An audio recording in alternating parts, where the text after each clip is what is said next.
आप सभी लोग बहुत बड़ी गलती करने जा रहे हैं। नमस्कार, कैसे आप सभी? उम्मीद है आप सभी अच्छे और स्वस्थ होंगे। फाइनली यूपी एनएचएम सीएचओ यानी कम्युनिटी हेल्थ ऑफिसर्स की जो वैकेंसी आई है 2024 के अंदर 7,000 प्लस वैकेंसीज़ हैं।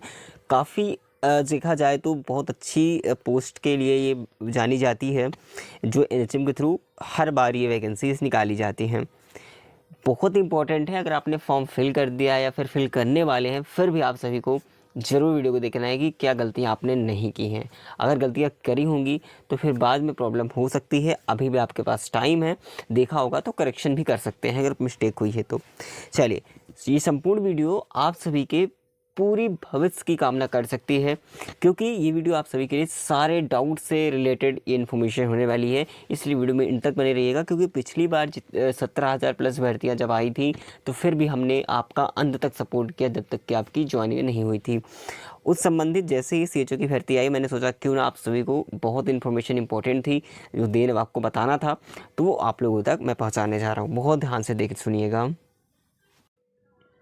चलिए, यहाँ पर मैं आपको बता दूँ कि जो ये नोटिफिकेशन है आप लोगों ने अच्छे से पढ़ा होगा तो अच्छी बात है, नहीं तो मैं आपको इम्पोर्टेंट जो पॉइंट हैं वो मैं आपको बता रहा हूँ। बहुत ध्यान से सुनिएगा।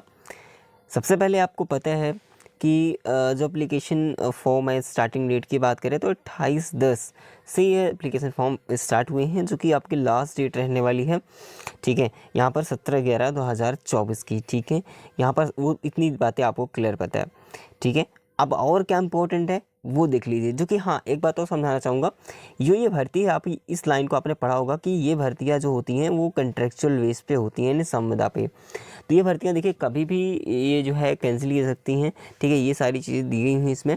ठीक है, तो कंट्रेक्चुअल बेस पे वैकेंसीज़ हैं सीएचओ की, लेकिन ये जो पद है ये काफ़ी अच्छा माना जाना पद होता है, काफ़ी अच्छी पोस्ट है। बहुत सारे कैंडिडेट्स इसका इंतज़ार करते हैं। फाइनली बहुत सारी बहनों ने इसका हमेशा उन्होंने ध्यान रखा है, इसके लिए बहुत ज़्यादा इंतज़ार करती हैं। तो वो आप सभी का सपना बहुत जल्द पूरा होने वाला है। और हाँ, आपकी क्लासेस जो पीडीएफ वगैरह हैं, ठीक है, कहाँ पर मिलेगी, कैसे प्रोवाइड होगी? जैसे पिछली बार आप लोगों ने अगर हमारे चैनल से जुड़े रहे होंगे, जैसे पिछली बार भर्तियाँ आई थी तो हमने जैसे तैयारी कराई थी, इस बार भी उसी धमाकेदार क्लासेस होंगी, पीडीएफ वगैरह सारे मटेरियल मिलेंगे। इसलिए टेलीग्राम चैनल को जरूर ज्वाइन कर लीजिएगा। ठीक है, मैंने लिंक डिस्क्रिप्शन बॉक्स में दे दिया है। चलिए, और जो अगला, हाँ एक बात ध्यान रखना, मैं इंपॉर्टेंट चीज़ें जो भी है मैं एक्सप्लेन करना हूँ आप सभी को। अभी आता हूँ डॉक्यूमेंट्स की तरफ, उससे पहले थोड़ी सी मैं डिटेल आपको बता दूँ। आपने देखा ही है कि भाई यहाँ पर यूआर देख लीजिए, ईडब्ल्यूएस की सीट कितनी है, ओबीसी की, एससी की कितनी सीटें हैं, एसटी की है, और टोटल आपका 7401 वैकेंसीज है। यहाँ पर अगर देखेंगे तो वुमेन और पीडब्ल्यूडी एक्स सर्विसमैन की बात करें तो इतना आप लोग यहाँ पर देख सकते हैं। अगला नेक्स्ट इंपॉर्टेंट पॉइंट क्या है मैं उसको बता रहा हूँ आप सभी को। अब काफ़ी लोग यहाँ पर वो क्या करते हैं कि इस डिक्लेरेशन को छोड़ देते हैं ना, जो भी सूचनाएं होती हैं यहाँ पर आपको ध्यान से जो है इसको रीड करना है। ठीक है, पूर्व में राष्ट्रीय स्वास्थ्य मिशन उत्तर प्रदेश के अंतर्गत देखिए 5,582 पद थे पिछली बार। ठीक है, जिसमें संविदा कम्युनिटी हेल्थ ऑफिसर्स यानी सीएचओ की भर्ती हेतु प्रकाशित विज्ञापन संख्या इतनी थी। ठीक है, 2023 के अंदर इसके प्रकाशित किया गया था, जो कि 8,290 यहाँ पर दिया संख्या में। दिनांक 25/1/2024 में जिन आवेदकों द्वारा आवेदन किया जा चुका है उन्हें इस भर्ती प्रक्रिया में उन्हीं दस्तावेजों के आधार पर यथावत सम्मिलित कर लिया जाएगा। ऐसे अभ्यर्थियों को पुनः आवेदन करने की आवश्यकता नहीं है, अपितु ऐसे अभ्यर्थी द्वारा पूर्व में किए गए आवेदन में वंचित संशोधन किया जा सकता है। आप ध्यान रखना, ये सबसे अच्छा पॉइंट आप सभी को मिला है कि भाई आपको जो पिछली बार अगर सीएचओ की भर्ती उन्होंने देखी है, पिछली बार आपने भरा था, तो उसी रजिस्ट्रेशन नंबर से आपका कंप्लीट फॉर्म जो है हो जाएगा। नहीं दोबारा आप आवेदन नहीं करेंगे, कोई दिक्कत नहीं होने वाली। हाँ, एक बार क्या करेंगे, जो भी एडिट करना वगैरह होगा आप जो है उसी रजिस्ट्रेशन नंबर से आप जो है वहाँ पर जाएंगे। ठीक है, वहाँ पर विजिट करेंगे तो उसमें आप करेक्शन वगैरह जो भी करना होता है कर सकते हैं। आपको उसी वहाँ से ही सबमिट कर लेंगे, पूरी डिटेल आपकी पहुँच जाएगी, आपको बार बार आवेदन करने की ज़रूरत नहीं है। इन्होंने साफ साफ कह दिया, तो ये बहुत अच्छी बात है। जो पिछली बार जिन्होंने अप्लाई किया था, ठीक है, उनके लिए बहुत अच्छी इंपॉर्टेंट इन्फॉर्मेशन है। नेक्स्ट पॉइंट की बात करें यहाँ पर एलिजिबिलिटी क्राइटेरिया की, तो आप सभी को पता है क्वालिफिकेशन के लिए candidate who has successfully completed BSc nursing with integrated, ठीक है, इक्विपमेंट्स, यहाँ पर दिया certificate of community health officer nurse, यानी कि, और यहाँ पर ये पोस्ट बेसिक बीएससी आपने कर रखा है। ठीक है, बेसिक बीएससी नर्सिंग का रखा है, कोर्स विथ इंटीग्रेटेड। ठीक है, करिकुलम का, आप certificate in community health officers, यानी ये सारी चीज़ें क्वालिफिकेशंस में nursing council, state nursing council, recognise institute, university for, ये सारी चीज़ें जो भी हैं, ठीक है, यानी कि आपके पास अगर ये एलिजिबिलिटी क्राइटेरिया आप रखते हैं तो आप बिल्कुल इसके लिए जो है एलिजिबल हैं, कोई दिक्कत वाली बात नहीं है। जो ब्लैक से लिखा हुआ है इसको बहुत इंपॉर्टेंट, इसको भी देख लीजिएगा अच्छी तरीके से, ठीक है। यहाँ पे यह कहा रखा है कि student who have undergone 4th year BSc nursing and second year post BSc nursing in the year 2019 and 20 में अगर आपने दिया हुआ है कि भी one would and pass the course successfully, यानी कि इस सन में आपने अगर सक्सेसफुली कर रखा है, अगर सेकेंड ईयर में भी सारी चीज़ कर रखी है, 4th ईयर है आपका, तो फिर भी आप इसके लिए एलिजिबल हैं, कोई दिक्कत वाली बात नहीं, आप फॉर्म अप्लाई कर सकते हैं। अब काफ़ी लोग पूछ रहे हैं क्या अदर स्टेट वाले कर सकते हैं? बिल्कुल, अगर आपका एलिजिबिलिटी क्राइटेरिया है आपके पास तो आप बिल्कुल कर सकते हैं, ठीक है, यहाँ पर कोई दिक्कत वाली बात नहीं है, ठीक है।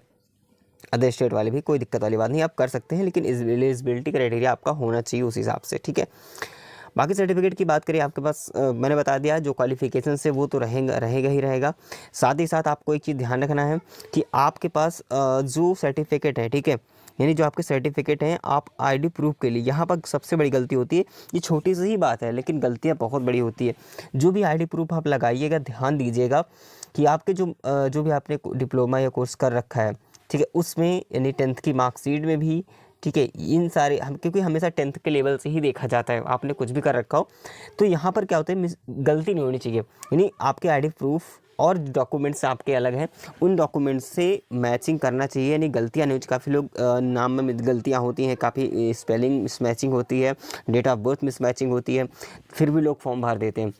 नहीं, आपकी गलतियाँ आप नहीं करना है बिल्कुल भी, ठीक है। जिस आईडी प्रूफ से आपका अदर डॉक्यूमेंट्स जो भी हैं उस डॉक्यूमेंट्स में आपका सेम जो है नाम है या फिर कोई भी एड्रेस वगैरह सारी चीज़ कुछ भी अगर सेम मैच कर रहा है तो उसी डॉक्यूमेंट्स को लगाएंगे। मान लीजिए काफ़ी लोगों को आधार कार्ड में गलती होती है लेकिन उसका जो वोटर आईडी हो गया या फिर आपका पैन कार्ड हो गया उसमें सही होता है, ठीक है। अगर आपको ऐसा है तो आप लोगों को करेक्शन करवा लेना पहले, सबसे आधार कार्ड से अंदर किसी भी तरह से मिसमैचिंग है तो आप करेक्शन करवाइए पहले, उसके बाद अप्लाई करवाइए।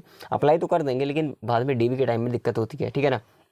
इसीलिए आईडी प्रूफ को ध्यान रखते हुए करेगा, क्योंकि जो भी आईडी आप जो भी डॉक्यूमेंट्स आईडी फॉर्म आप भरते समय लगाएंगे वही आईडी आपको उस टाइम भी वेरीफाई करानी होती है। इन बातों का ध्यान रखना है। यह सोचा कि बाद में हम कर लेंगे, ऐसा कुछ भी नहीं होगा, बाद में प्रॉब्लम होगी, ठीक है।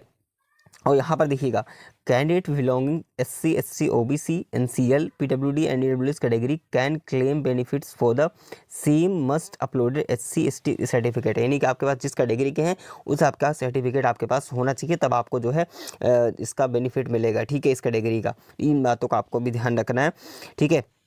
यहाँ पर क्या रखा है, ध्यान देना इस पॉइंट को, कैंडिडेट मस्ट प्रोडक्ट, ठीक है, यहाँ पर दिया हुआ है produce OBC NCL and EWS issued, ठीक है, on after 1/4/2024 and the time of DVP in application. देखिए यहाँ पर साफ साफ रखा है DVP के लिए, if application is already submitted in the previous advertisement with validity of certificate by 31 मार्च, यानी कि 31 मार्च 2024 का सर्टिफिकेट इसके बीच का ही वैलिड होना चाहिए, यानी इसके बाद पहले का नहीं चलेगा, ठीक है।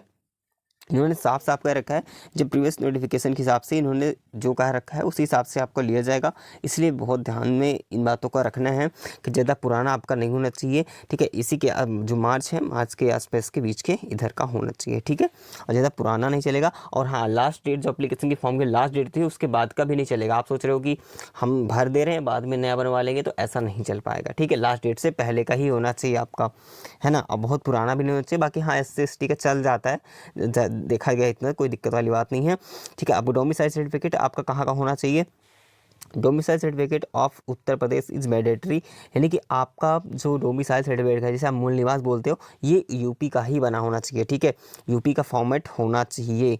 इन बातों का ध्यान रखना, ठीक है। बाकी आपने यहाँ पर जो भी इसके मार्क्स मिलते हैं, एक्सपीरियंस का मार्क्स मिलेगा नहीं मिलेगा, काफ़ी लोग इस पर बात करते हैं। देखिए यहाँ पर लिखा हुआ है 5 मार्क्स हु कंप्लीटेड 6 मंथ, ठीक है, कम्युलेटिव यहाँ पर दिया हुआ है of active agreement 10 marks who completed 1 year, ठीक है। तो यहाँ पर यानी कि आपने अगर कितना कर रखा है, 6 मंथ का कर रखा है तो उस हिसाब से आपको मार्क्स मिलेगा। अगर आपने 1 ईयर का रखा है, आपके पास एक्सपीरियंस है तो आप ठीक है, तो आप बिल्कुल जो है 10 मार्क्स आप बिल्कुल मिल पाएगा आपको, ठीक है। 15 मार्क्स आपको मिलेगा जब आप जो है 1 ईयर 6 मंथ यानी कि आपने 18 महीने का, ठीक है, 18 महीने का आपने एंगेजमेंट कर रखा है तो फिर भी आपको 15 मार्क्स मिलने वाले हैं, यानी इतना आपको यहाँ पर फ़ायदा होने वाला है, ठीक है। तो ये एक्सपीरियंस सर्टिफिकेट का जो है आपको बेनिफिट है, इसलिए आपको आपने कर रखा है कहीं से भी, ठीक है, तो आपको अप्रेंटिस या फिर जिसे आप अप्रेंटिस कह सकते हैं या फिर आप आपने कर रखा है किसी भी तरीके से, आपने कहीं से भी एक्सपीरियंस प्राप्त कर रखा है, उस सर्टिफिकेट आपके पास है तो आपको इतना जो है नंबर मिलने वाला है आफ्टर एग्जामिनेशन। तो ये बेनिफिट आपका बहुत अच्छा है, ठीक है। इस सर्टिफिकेट को भी आप लगा देना, अगर कर रखा है तो आप ज़रूर लगाएंगे ताकि आपको फ़ायदा मिले, क्योंकि एक नंबर से आपका सिलेक्शन होता है। बाकी सारी क्वालिफिकेशंस वगैरह क्या है, मिनिमम क्वालिफिकेशन क्या है, क्वालिफाइंग मार्क्स सॉरी, ठीक है, minimum qualifying marks in the computer based test. Minimum देखिए क्वालिफाइंग मार्क्स इन्होंने यहाँ पर ये दे रखा है कि मिनिमम 33% मार्क्स जो है होने चाहिए आउट ऑफ 100 में, ठीक है। ओबीसी और एनसीएल के लिए बात करें, नॉन क्रीमी लेयर की बात करें, इसमें जो है 30% मार्क्स यहाँ पर मांगा गया है आउट ऑफ 100 मार्क्स में। SC/ST PWD के लिए यहाँ पर दिया हुआ है मिनिमम 24% मार्क्स आउट ऑफ 100 में। अब काफ़ी लोग बात करेंगे अगर हमने क्या जो है इसमें कर लिया, ठीक है, इतने % मार्क्स ला लिए तो क्या हम क्वालिफाई रहेंगे। तो मैं आपको बता दूं बिल्कुल क्वालिफाई तो रहोगे ही रहोगे, लेकिन आपको ये भूल नहीं करना है कि हम अपने कैटेगरी के हिसाब से आप ये सोचो चलो भैया हम 33% मार्क्स ला ले रहे हैं, हम तो क्वालिफाई रहेंगे भाई, काम हो जाएगा हमारा, ठीक है। आप लोग ये दिमाग लगाएंगे 33% मार्क्स तो हम ला लेंगे और ऊपर से हमने 18 महीने का एक्सपीरियंस सर्टिफिकेट है तो 15 नंबर वहाँ से मिल जाएंगे, है ना। तो काफ़ी लोग ये कहेंगे कि भैया हमारा तो 48 मार्क्स तो हो ही गया और इतने में हमारा हो जाएगा पिछली बार की तरह, ये काफ़ी लोग कहेंगे। लेकिन मैं ये कहूँगा ये गलती बिल्कुल मत करना, आपको जितना हो सकता है वो मेहनत से अपनी तैयारी करनी, जितने अच्छे मार्क्स लाएंगे उतना ही बढ़िया आपको जो है आगे दिक्कत नहीं होने वाली, ठीक है। क्योंकि आप थोड़े मार्क्स में आओगे बाद में छट जाओगे मेरिट लिस्ट में, ये मान के चलो, ठीक है। इसलिए क्वालिफाइंग के चक्कर में मत पड़ना, आपको जितना हो सके हाईएस्ट मार्क्स लेकर के आना है। बाकी क्लासेस PDF मैंने आपसे कह रहा हूँ कि मैं आपको बिल्कुल दूंगा, ठीक है। बाकी फॉर्मेट आप यहाँ पर जो है एक बार देख लेंगे, ये आपका स्टेट वाइज दिया हुआ है। बाकी फॉर्मेट आप देखेंगे यहाँ पर जाति का जो फॉर्मेट है उत्तर प्रदेश का, इस प्रकार से आपका होना चाहिए, जो कि कॉमनली सभी के पास ये वाला होता ही होता है, ठीक है ना। और नेक्स्ट की बात करूँ यहाँ पर आप देखेंगे तो जो अनुभव प्रमाण पत्र है कोविड का, ठीक है, आपने कोविड वाला अगर कर रखा है, जो मैंने बताया कि 6 मंथ आपने कर रखा है, जितने मंथ का आपके पास है, ठीक, कोविड वाला भी आपके पास है तो कोविड वाला भी सर्टिफिकेट आपके पास होना चाहिए, कोविड वाला लगा लीजिएगा ताकि आपको नंबर जो है मिल सके। क्योंकि आपका अगर लगाएंगे अनुभव सर्टिफिकेट तो आपका अनुभव सर्टिफिकेट क्या होगा, एक्सपीरियंस सर्टिफिकेट से आपके मार्क्स जरूर बढ़ने वाले हैं, एग्जाम में जो मिलेगा ही, अनुभव प्रमाण पत्र का भी आपका मार्क्स मिलने वाला है। तो ये सारी इन्फॉर्मेशन थी, बाकी कोशिश करूँगा क्योंकि ये वीडियो बहुत सारी इन्फॉर्मेशन हैं लेकिन इस वीडियो में बहुत ज़्यादा लंबा हो सकता है, लेकिन मैं आपको बाकी जो मैंने बताया कि कॉमनली सबसे पहले आप जो है फॉर्म अप्लाई कीजिए, उसके बाद मैं सारी चीज़ बात करूँगा, ठीक है।